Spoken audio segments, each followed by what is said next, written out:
Hey guys, what's up? Welcome back to Camp Blood Media. Josh here, and holy crap, I just finished watching It's Me, Billy, a Black Christmas fan film, which was written and directed by Bruce Dale and Dave McRae, and holy shit, it was so good. I had such a good time watching it. I'm going to hop into the plot, the actresses, and the overall mood of the movie, so let's hop right into the review.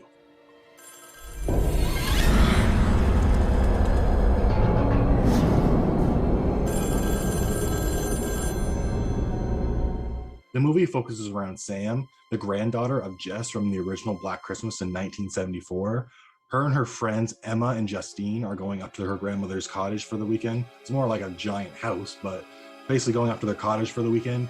And it's Christmas time, and she doesn't want to be by herself, so she gets them to come with her. At this point, it's like many years since Black Christmas, and her grandmother had become famous off the story of what happened, and she'd been getting so much attention that she decided to move out to this place in the middle of nowhere. And Jess and her friend Emma would come up here on Christmases when they were younger. So now that Sam's grandmother Jess from Black Christmas has passed away, she wants to spend one final Christmas in this old house before her dad decides to sell it off. So the movie opens with her, Justine, and Emma pulling up to the house and getting out, and they run into the neighbor who has the keys for them. She ends up being a big fan of her grandmother Jess and says she's a big fan of her books and all the crazy stuff that happened to her when she was younger, and the girls just kind of shrug it off and don't really think too much of it. At this point in the movie, I'm thinking, is this a crazed fan that's gonna kill them? Is it potentially somebody who's gonna like pretend to be Billy and then come after these girls to kill them?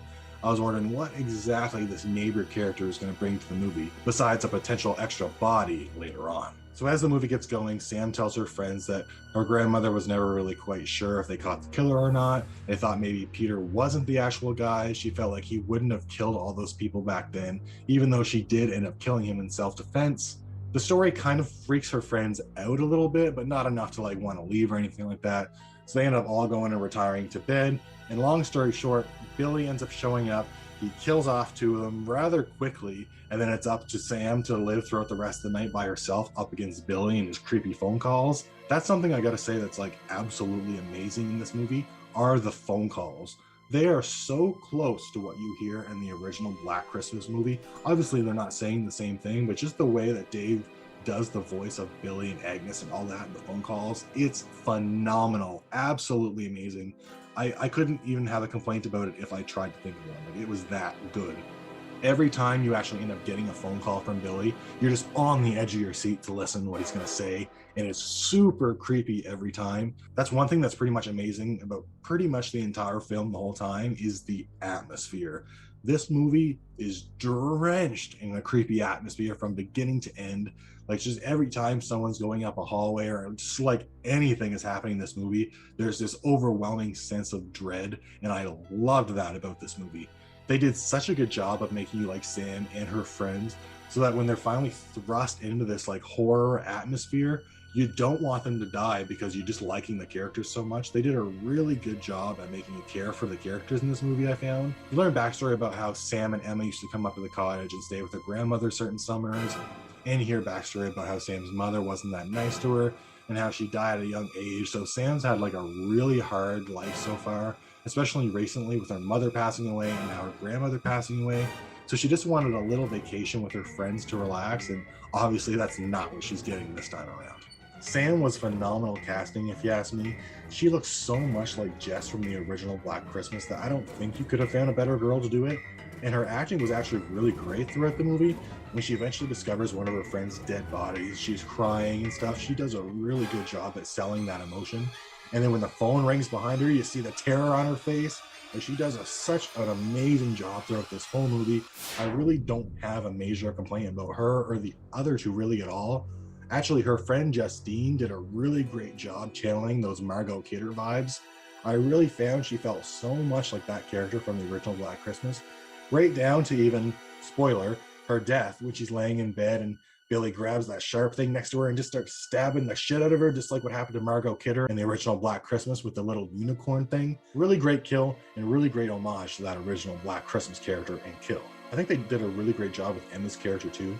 She really felt like Sam's best friend, and by the point where it came to time for them to be chased by Billy, I was saying, please don't kill her off, please don't kill her off, because I really liked her friends, but I knew they had to die, so obviously they weren't going to be saved. But I actually found myself being sad when it came time for them to die. So great job to the writers, because you actually made me care for these characters in the short 15-20 minutes that we got to have with them. It's at this point in the review that I'm going to talk about a major spoiler from the film. If you don't want to know anything about It's Me, Billy, click off right now and go watch the movie, because this is such a great part of the movie. You don't want to have it spoiled for you.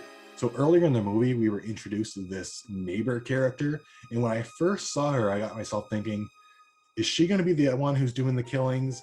Maybe she's pretending to be Billy all these years later because she's like obsessed with Jess and obsessed with the books and all that stuff, because they kind of touched on that a little bit. But then later on, when she picks up Sam and they're going for a drive, I literally looked at the screen and screamed. I was like, is she fucking Agnes? And then like 2 seconds later, she admits to being Agnes, and it blew my fucking mind. I could not believe that they did that. I thought that that twist was so good. Like, you can see on my face right now, I'm so excited just talking about it. Like, when they were just about to reveal Agnes, I was like, I couldn't even believe it. Like, I figured she had something weird going on, or maybe she was just a one-off character. But when they picked her up in that car, it just clicked for me right away. I was like, oh my God, she's Agnes. And then when she said, I'm Agnes, I was like, ah! So great job putting that in the movie, guys. That was one of the best twists I've actually seen in a movie in quite some time. So hats off to you for that one. I also liked at the very end when Sam is in that little like cell area or underground area, and she turns around and her grandmother is locked up with her too. I thought that was a great twist. I didn't expect her to still be alive. I thought maybe it was going to turn out that Billy was the one that killed her rather than old age. And it did turn out that Billy and Agnes had kidnapped her and taken her to this other location where Sam is later taken. So I'm excited to see what happens with that. That's pretty much why I want an extra like 5 or 10 minutes or so on the end of the movie, because I wanted to see Sam come face to face with Billy and Agnes and have that confrontation. But if they're saving that for an It's Me, Billy 2, then I'm perfectly happy to wait for that. From the freaky atmosphere to the terrifying phone calls to all the awesome homages to previous Black Christmas stuff, this movie really killed it for a fan film, and I would recommend this to anyone who's even a little bit of a fan of the original Black Christmas, or even the reboot, not counting the 2019 one, of course. I definitely recommend checking out this movie because it is really great. If I had to make one complaint about the entire movie, it would probably have to be the ending. And the only complaint that I really have is that the movie ended.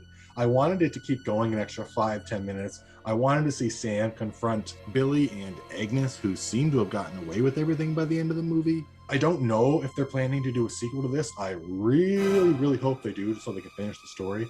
But I just really wanted to see that final confrontation between Sam and her captors at the end of the movie. That's literally the only thing I could say, is that I think it ended right before I wanted it to. But overall, it was a really great movie. If they do a sequel which picks up right where this one leaves off, I'm going to have no complaints at all. So please, give me It's Me, Billy 2, and I will gladly watch it, because I absolutely love this movie. Bruce, Dave, and all 3 actresses, you did an absolute amazing job with this movie. You should be really proud of yourselves, and I hope that those of you who are still around for a sequel will return for a sequel, because I really like what you did with this movie. So what did you think of It's Me, Billy? Let me know in the comment section down below, and let me know what you think of the original Black Christmas, Black Christmas 2006, and Black Christmas 2019. I want to know. All right, guys, until the next one, have a good one.